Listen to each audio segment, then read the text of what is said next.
97 லட்சம் ஓட்டை டெலீட் பண்ணிருக்கு எலெக்ஷன் கமிஷன் அப்படின்னா உங்களுக்கு தெரியுமா இந்த விஷயம்? 97 லட்சம்ன்றது 1 கோடி கிட்ட, அதாவது 97,37,831 ஓட்டை வந்து டெலீட் பண்ணிருக்கு எலெக்ஷன் கமிஷன்.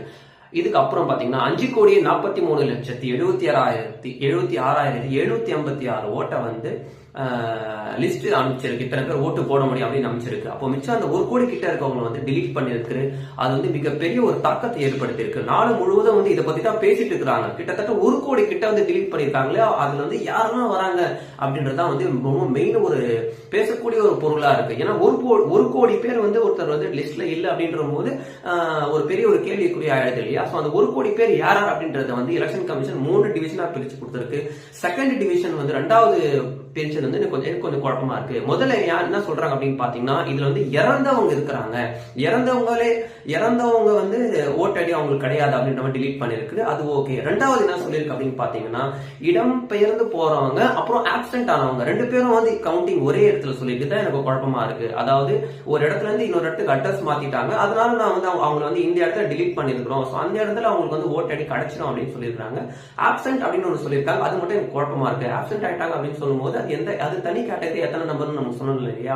அது எனக்கு குழப்பமா இருக்கு. அதுக்கப்புறம் 3வது கேட்டகரி என்ன அப்படின்னு பாத்தீங்கன்னா, ஒரே ஆளு 2 இடத்துல 3 இடத்துல வந்து ஓட்டு வச்சுட்டு இருப்பாரு. ஒரே ஆள் வந்து 2-3 ஓட்டு 2-3 இடத்துல செஞ்சு வச்சிருப்பாரு. அந்த மாதிரி வந்து இருக்கிறவங்க வந்து 3 கேட்டகரியா சேர்த்து 1 கோடி கிட்ட வந்து டிலீட் பண்ணிருக்கு.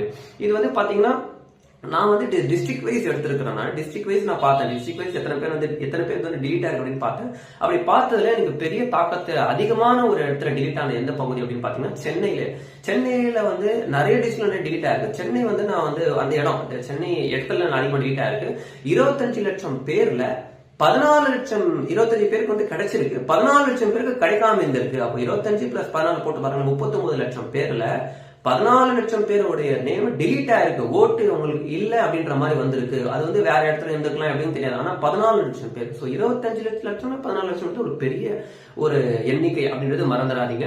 அதுக்கப்புறம் பாத்தீங்கன்னா, அதுக்கப்புறம் எது அதிகமா இருக்கு பாத்தீங்கன்னா, செங்கல்பட்டு டிஸ்ட்ரிக்ட்ல பாத்தீங்கன்னா 20 லட்சம் பேர்ல 20 லட்சம் பேர் கிடைச்சிருக்கு, 7 லட்சம் பேருக்கு டிலீட் ஆயிருக்கு. அதாவது அவங்க ஓட்டடி வந்து டிலீட் பண்ணிருக்காங்க அந்த லிஸ்ட்ல அப்படின்றது. அதுக்கப்புறம் செங்கல்பட்டு. சோ இது நீங்க இப்ப நீங்க யோசிக்கலாம், இத்தனை பேர் டிலீட் ஆயிருப்பாங்க, அதுல போய் என்ன எலெக்ஷன்ல வந்து பெரிய தாக்கம் ஏற்படுத்துற போது 2026 எலெக்ஷன்ல அது ஒன்றும் பெரிய ஒரு பேசும் பொருள் கிடையாது அப்படின்னு நினைச்சிட்டு இருக்கலாம்.